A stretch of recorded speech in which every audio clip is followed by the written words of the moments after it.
Good morning. Look what I'm doing. Opening up our brand new set of books. We are now on book number 9. Oh my goodness.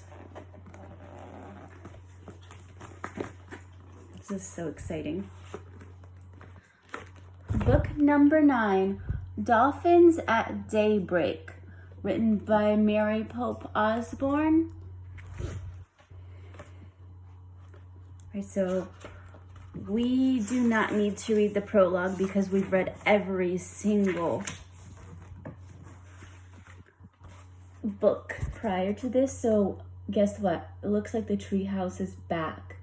At the end of book number 8, the treehouse actually disappeared. Chapter 1, Master Librarians. Jack stared out the kitchen window. The sun was not up yet, but the sky was growing lighter.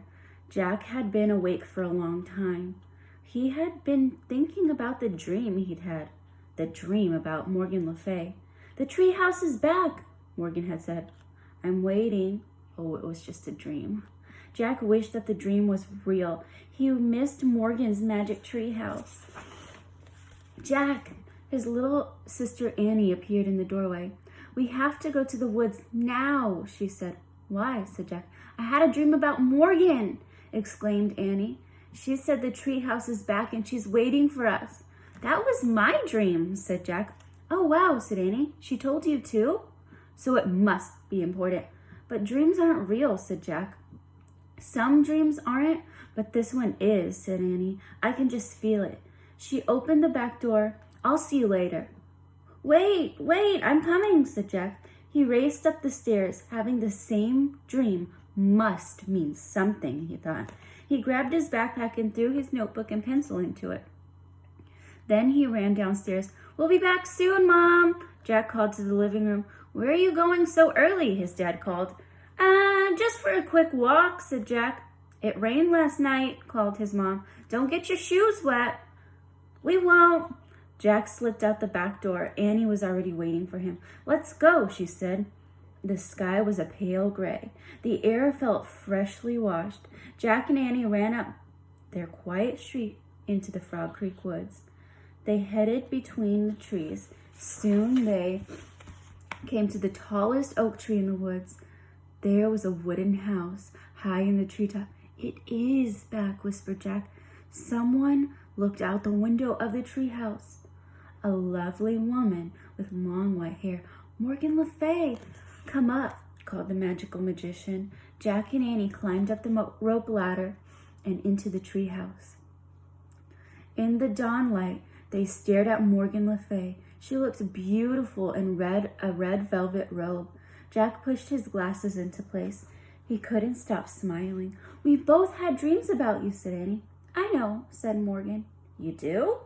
"Yes, I sent them to you," said Morgan, "because I need your help." "What kind of help?" said Jack. "Merlin the magician has been up to his tricks again," said Morgan. "So I haven't had any time to collect books for the Camelot Library." "Can we collect them for you?" asked Annie.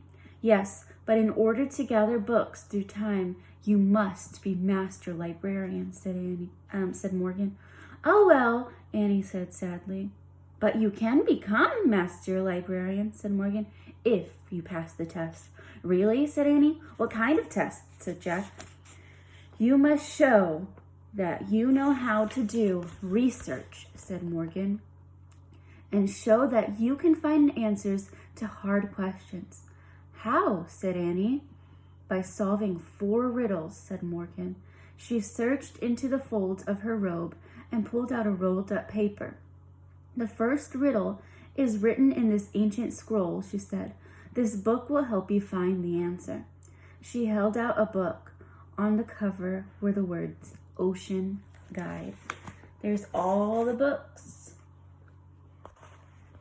And there's Morgan handing Jack and Annie that rolled up piece of paper.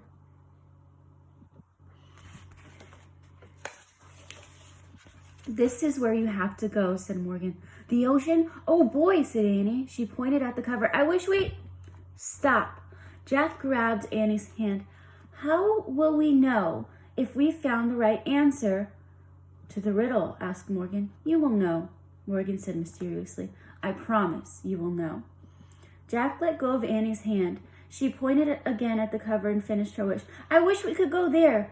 The wind started to blow. Are you coming with us, Morgan? Jack said, but before Morgan could answer, the treehouse started to spin. Jack squeezed his eyes shut.